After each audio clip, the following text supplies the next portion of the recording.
Good morning, everyone. Welcome to my savage homestead. I'm Doris. As you can tell, I'm in my garden this morning. I'm out here early, and as you can see, I have a new hat. How's it look? My daughter bought this for me. My 62nd birthday was over the weekend, and she bought this hat for me that has fans on it. So my face is cool while I'm out here. It's got a wider brim and it's got solar on top so that if the battery is being charged while I'm out here. So is right now, I want to say 7:45 in the morning. It starts to get around 90 at about 9:30, 10 o'clock. So I only have a couple hours in the morning now from August and September to get out in my garden. But my garden is ready to be pulled. I'm getting everything put to bed, so I have to pull plants. I've been delayed doing this for weeks now. I broke my foot. I was in a walking boot, and I have that off now. I'm walking just fine. I still have my bent toe, but I got him buddied together with the other one. So I'm working on the garden today, and I'm able to walk around, and I'm seeing everything starting to die, which is about right.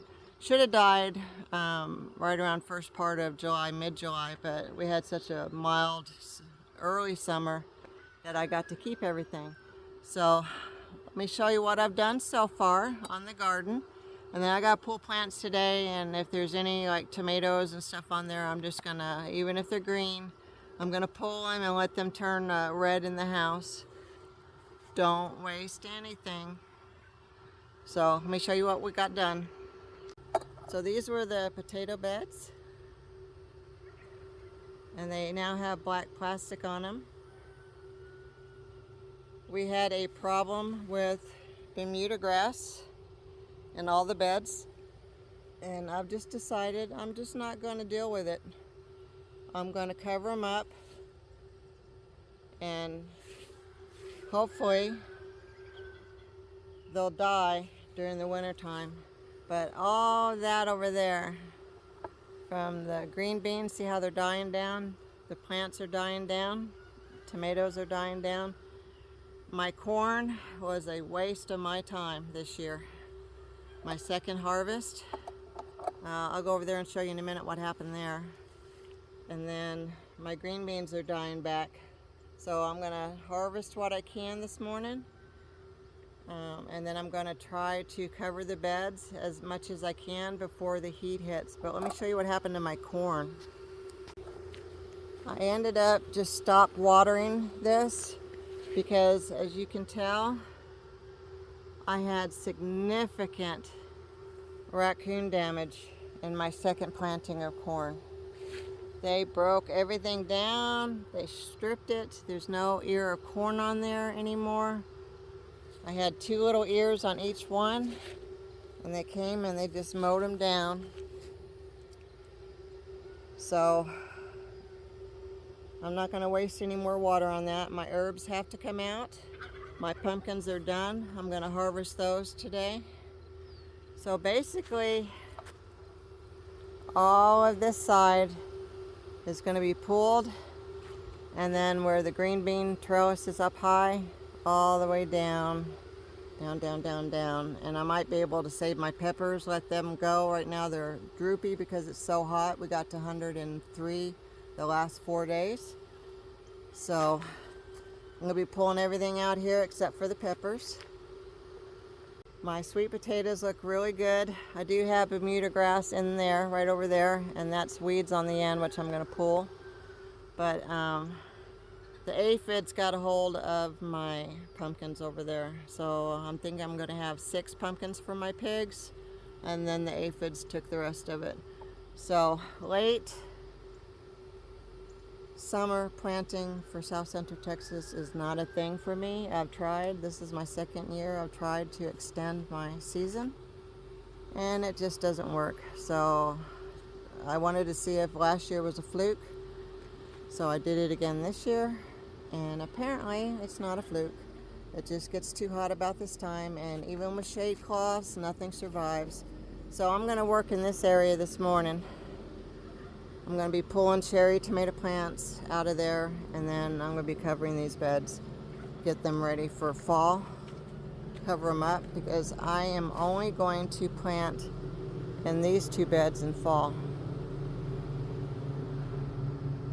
That way, see the hoops on top of them? I'm able to cover them with a thermal garden blanket, and then if it gets really, really cold, I can put a layer of plastic on top of that, and then it preserves these two beds. It's easier than trying to cover every single bed over here, which one year I tried to do, and I think we had a freak snowstorm. It was 4 degrees for a week, and my plants just couldn't take it. So it was a waste for me to plant over here in the fall and winter, but they survive over here in these beds. So I'm going to go ahead and get started on cleaning out my beds.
I'm going to go ahead and take out all my asparagus, cut it to the ground, and cover it with straw.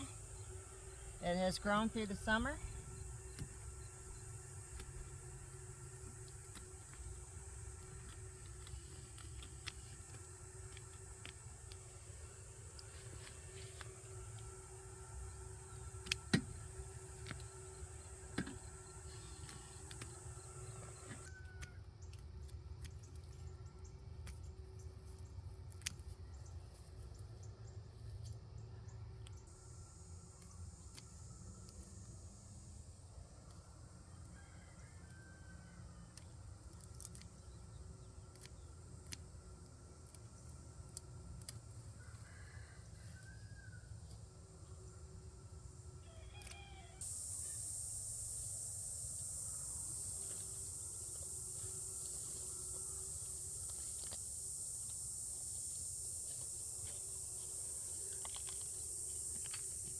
Well, while I was cleaning the asparagus bed out, my tomatoes had overlapped into the bed, and I was able to find some tomatoes hidden in my asparagus. So now my asparagus is cut down, and it's ready to go for fall. I'm going to be putting hay on it and covering it for the winter. Now I got to tackle the green beans. They're going to be pulled out, and whatever beans on there, I'm just going to yank them off.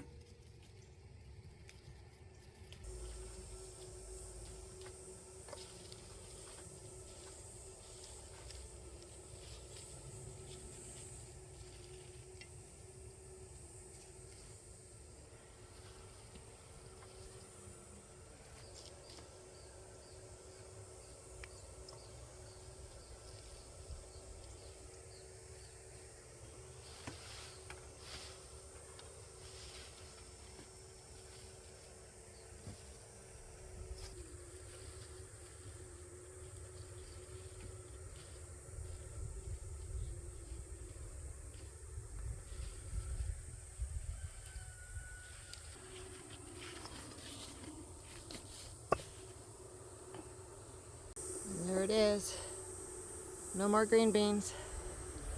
All in that pile right there. It has to go to the compost pile. But got that done. I just got the corn to pull, but I'm a little too tired for that right now. It's already 10 o'clock and it's getting really hot. So that's my day. I'll probably come back in the evening and cover the remaining 4 beds here.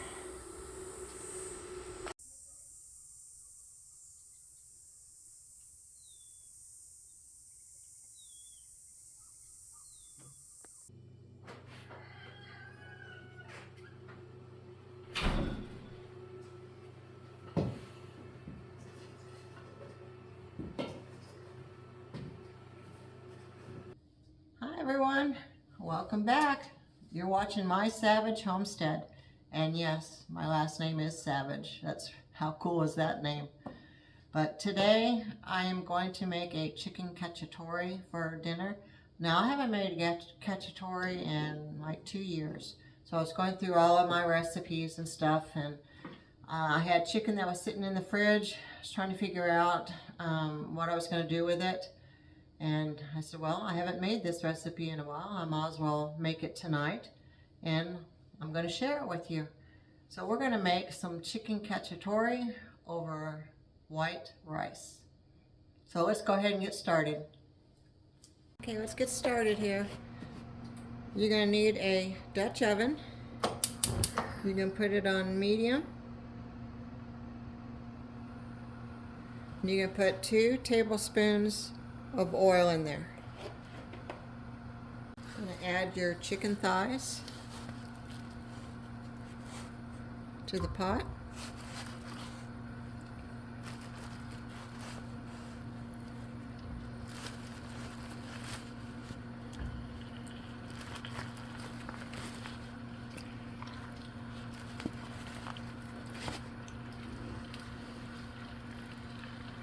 Now you can do legs if you want to. Breast, I really wouldn't do because breast is always really tough to, especially in a Dutch oven. Sometimes it comes out dry. So I like to use thighs for mine. So anywhere from 6 to 8 thighs in your Dutch oven. And we're going to cook it 3 to 4 minutes on both sides. Okay, I'm going to come in here and generously salt and pepper.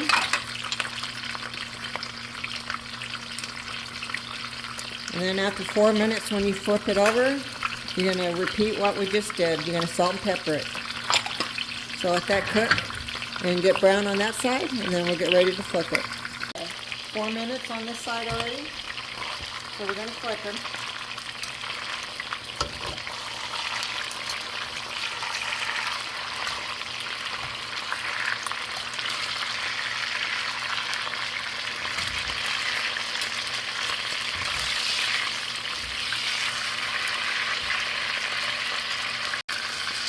Okay, now that we've flipped them, here we go with the salt and pepper again.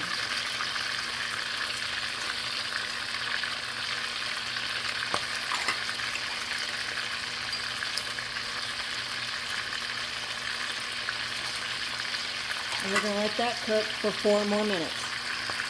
Okay, while we got that cooking, we're going to start chopping up our vegetables. So you're going to need 1 carrot,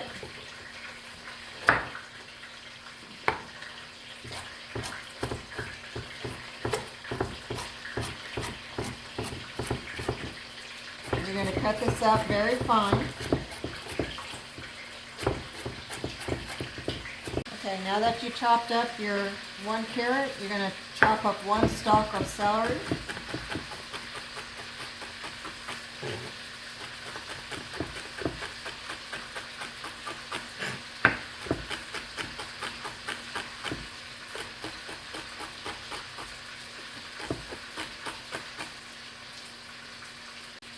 Okay, so then you got your 1 yellow onion.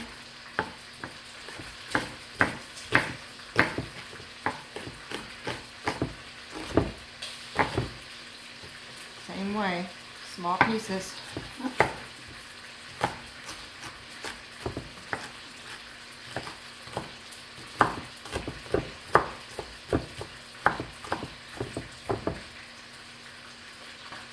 dice up 1 bell pepper.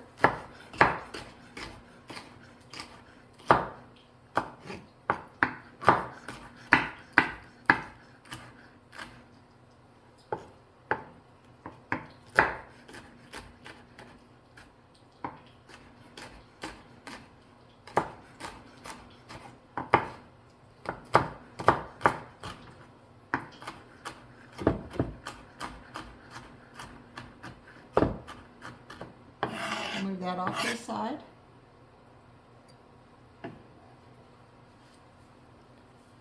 And you're going to need 4 cloves of garlic. Now if you're using fresh garlic, you're going to need to mince this up. I can my garlic. Some of it anyway, not all of it, just some. See the date? And when you can, they get soft, so I'm just smashing mine.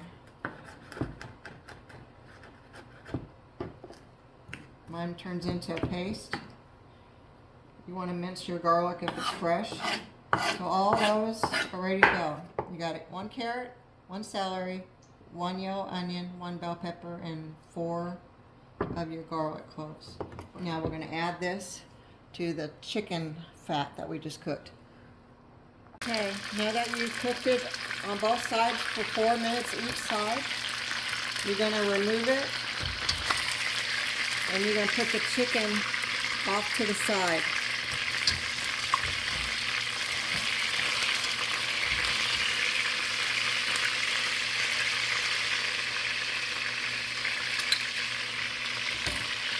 So now you're going to bring your vegetables over here. And you're going to add these to the pot. And you're going to cook these for about 5 minutes or until the onions are translucent. Okay, your 5 minutes is up. So your onions should be translucent. Now you're going to add a 6-ounce can of tomato paste in there.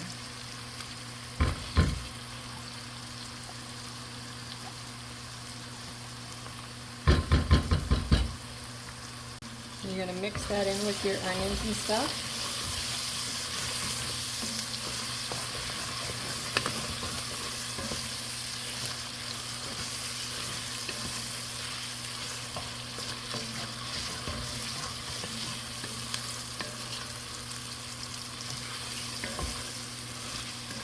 Now you're going to do 1 tablespoon of parsley, 1 tablespoon of dried oregano, 1 bay leaf, 1 teaspoon of Worcestershire sauce, 1 cup of red wine,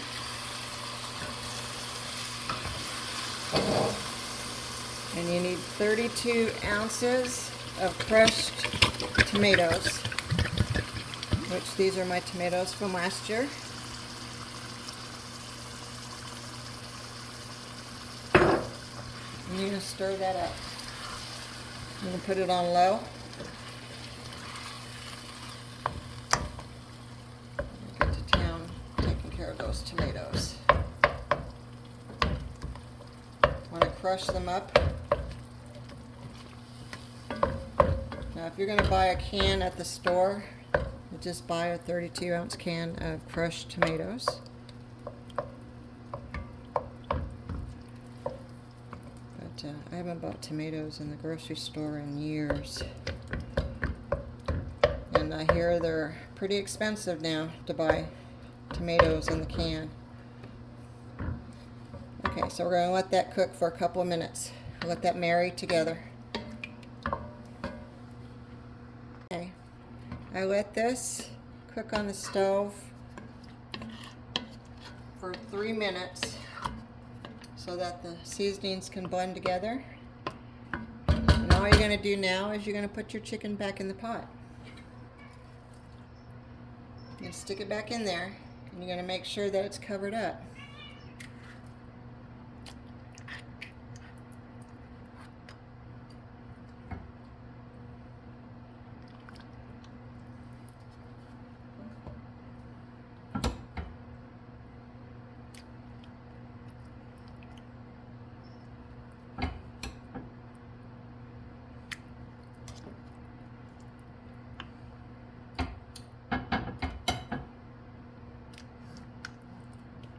Now while this was cooking, I preheated my oven to 325.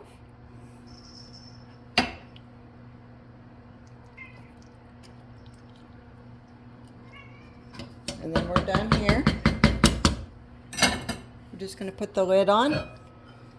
And we're going to put it in the oven at 325 for 1.5 to 2 hours.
Good night, everyone.